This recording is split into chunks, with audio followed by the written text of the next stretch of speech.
গ্রামীণ জীবনে এই একটা জিনিসই ভালো, শাকসবজিগুলো একদমই ফ্রেশ পাওয়া যায়, ফরমালিন ফ্রি। হে এভরিওয়ান, আসসালামু আলাইকুম, it's me Mimi and welcome to my and other mini blog. কী অবস্থা সবার? সবাই কেমন আছেন? আলহামদুলিল্লাহ আমি ভালো আছি অ্যান্ড আই হোপ আপনারাও সবাই ভালো আছেন। বোনের বাসায় গিয়েছিলাম বরাবরের মতো অ্যান্ড আপু আমার জন্য ভর্তা করলো অ্যান্ড সেটার ভিডিও আপনাদের সাথে একটু শেয়ার করলাম আর কি। ঝাল ঝাল করে সরিষার তেল দিয়ে কাঁচকলা ভর্তা করতেছিল আমার জন্য। ফার্স্টে কাঁচকলাটা সেদ্ধ করে দেন ম্যাশ করে রাখছিল, সব কিছু একসঙ্গে সুন্দর করে মিক্সড করতেছিল। আর এই ভয় জবার করতে যেও সত্যি কথা বলতে আমার মুখে পানি চলে আসছিল, অনেক ইয়ামি হয়েছিল।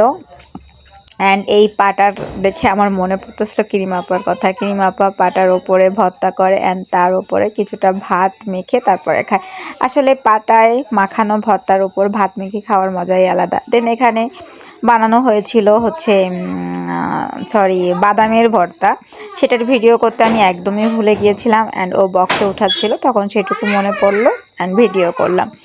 খাওয়া দাওয়া শেষ করে বিকাল টাইমে একটু বাসার সাইডেই ঘুরতে গিয়েছিলাম অ্যান্ড আপুরা যেখানে থাকে আশপাশটা অনেক ভালো লাগে আমার। অ্যান্ড এইখানে যে টাটকা সবজি আশেপাশে, অবশ্যই এই সবজিতে সার দেওয়া, যাই হোক আশেপাশে যে সবজিগুলো আছে যেমন কলমি শাকগুলো, এগুলো তো সার দেওয়া না, এগুলো খুব ভালো।